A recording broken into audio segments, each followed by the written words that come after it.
Good evening and salutations, my BNB fans. I wanted to do a video yesterday, but I was really cutting it close with training.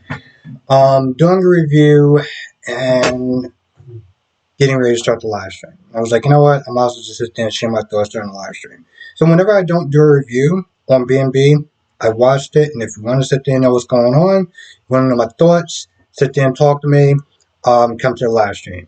Now, Steffi at this point is just beyond pissing me off. And let me tell you something. When Finn said that I'm going to take responsibility for Sheila, it was like, what do you mean you're going to take responsibility for Sheila?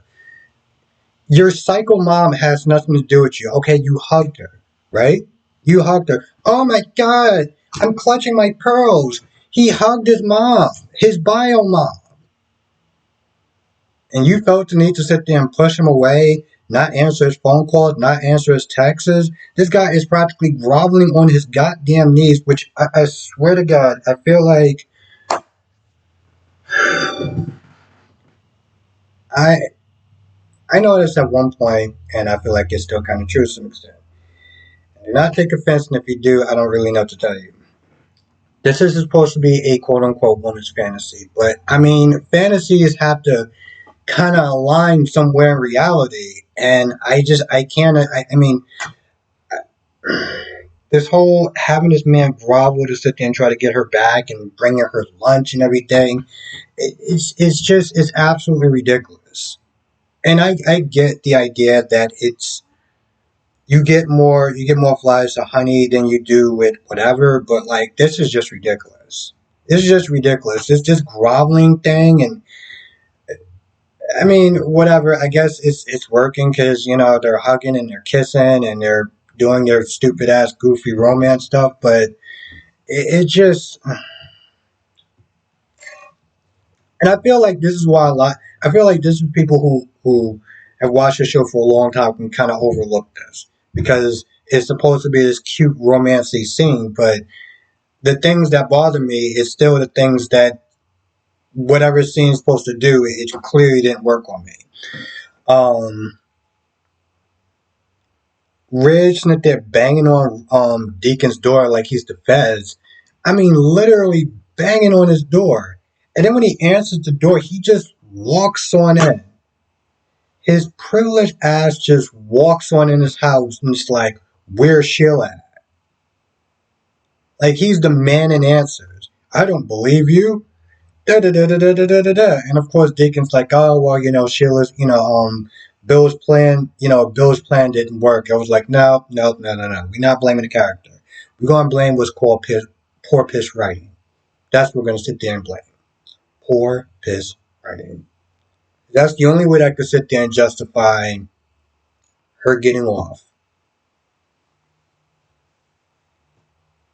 Um, Deacon was all upset that Carter knew, and I'm just sitting there thinking. I mean, granted, the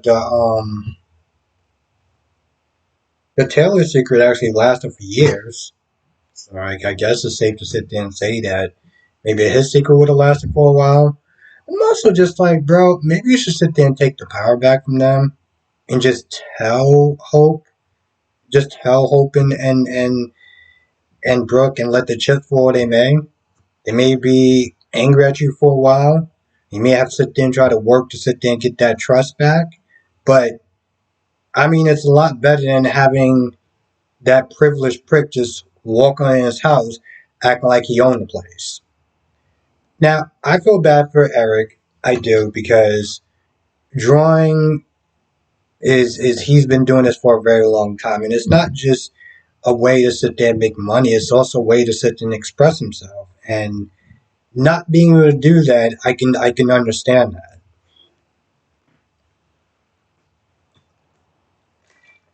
I just hope that he doesn't push RJ too far because it was one point he was like, no, no, not like that. No, you can't do it like that.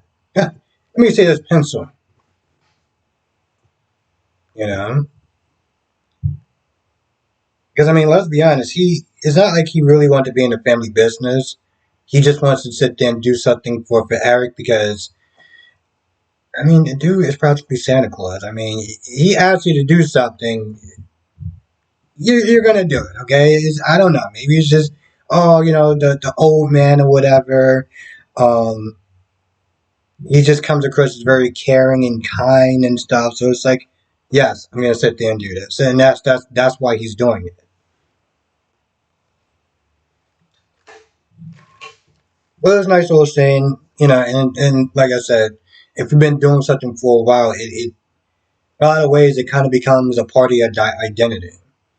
The trick usually is to not let it take over. No matter what you're doing, because when you can't do that anymore, you don't have anything else as a backup, like other stuff that gives you joy and meaning. You're screwed.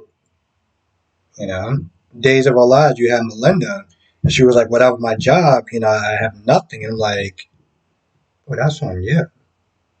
You know what I'm saying? Like, that's on you. You decided that you didn't want to sit there and get a man and have a family and have other activities that you could sit there and do.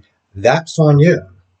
At least with Eric, he does actually have other things. He has a very attractive and you know younger wife. He has family and stuff like that. But like I said, I get where he's coming from. Um, Let me check.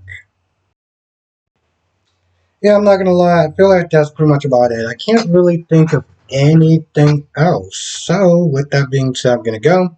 I want to thank you for watching. And if I did forget anything, you know what to do. Come to the live stream tonight, 8 p.m. Eastern, 5 p.m. Pacific.